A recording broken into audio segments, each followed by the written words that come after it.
Gold రేట్లు కొనుగోలుదారులకు shock ఇస్తున్నాయి. రోజురోజుకు ధరలు పెరుగుతూనే ఉన్నాయి.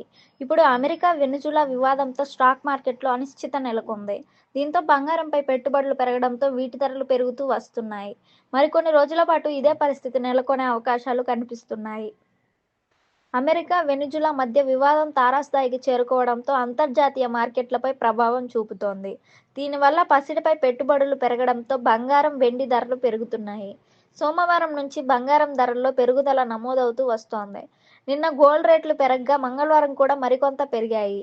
హైదరాబాద్లో సోమవారం ధరలతో పోలిస్తే మంగళవారం తులం బంగారంపై రూ. 600 పెరిగింది. ఇవాళ 10 గ్రాముల 24 క్యారెట్ల స్వచ్ఛమైన బంగారం ధర రూ. 1,38,820గా కొనసాగుతుండగా, నిన్న ఈ ధర రూ. 1,38,220 వద్ద స్థిరపడింది. ఇక 22 క్యారెట్ల గోల్డ్ రేటు మంగళవారం రూ. 1,27,250 వద్ద ట్రేడ్ అవుతోంది. నిన్నటితో పోలిస్తే 22 క్యారెట్ల బంగారంపై రూ. 500 పెరిగింది. ఇక విశాఖపట్నం, విజయవాడలో ఇదే ధరలు కొనసాగుతున్నాయి.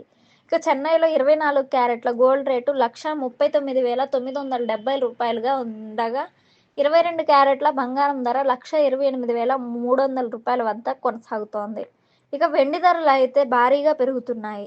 చెన్నైలో కేజీ వెండిపై నిన్నటితో పోలిస్తే రూ. 5,000 పెరిగింది.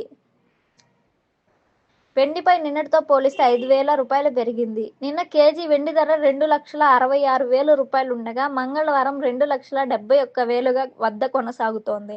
ఇక బెంగుళూరులో కేజీ వెండి ధర రూ. 2,53,000 వద్ద ట్రేడ్ అవుతోంది. ఇక హైదరాబాద్లో నిన్నటితో పోలిస్తే కేజీ వెండి ధర ఏకంగా రూ. 6,000 పెరిగింది. సోమవారం రూ. 2,65,000 వద్ద స్థిరపడగా, మంగళవారం రూ. 2,71,000 వద్ద కొనసాగుతోంది. అటు విజయవాడ, విశాఖపట్నంలో ఇవే ధరలు ఉన్నాయి.